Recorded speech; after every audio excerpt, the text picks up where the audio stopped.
Hello, welcome to my presentation on black hole analysis. In this lab, we aim to understand the gravitational effects of a black hole and how they influence nearby objects. The main purpose was to determine the mass of a black hole and calculate the initial velocity a spaceship would need to avoid being pulled into the black hole while still being able to escape its gravitational influence. My analysis involved computational modeling, and I utilized Newton's laws of motion and the concept of gravitational force. In the first part of the lab, I predicted the mass of the black hole to be approximately 1.34 times 10 to the 40th power kilograms.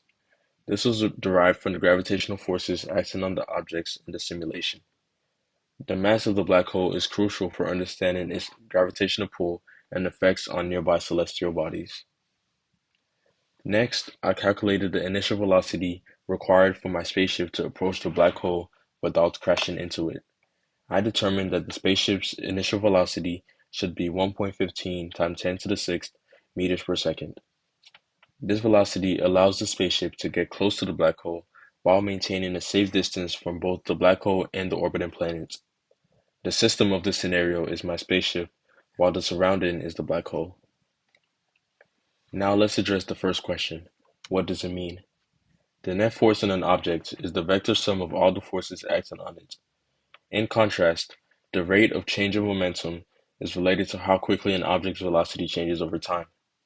Observationally, net force can be measured directly through applied forces, while the rate of change of momentum is inferred from how an object's speed changes under these forces.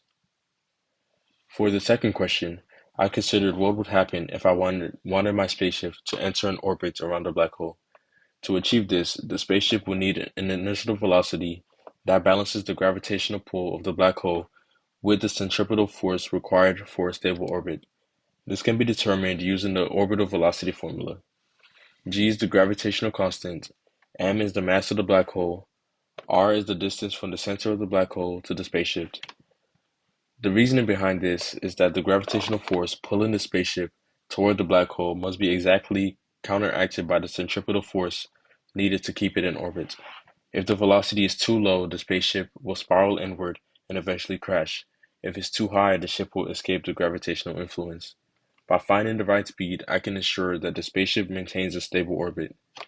After some exploration of different initial velocities, I predicted that a speed of around 1.15 million meters per second would allow the spaceship to enter a safe orbit around the black hole.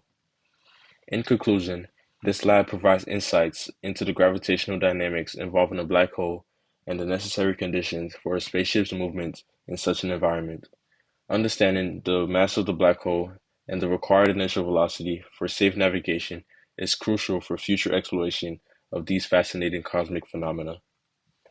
Finally, I would like to acknowledge the resources and tools used in this experiment, including tracker software and the lab instructions provided by my course. Thank you so much for watching.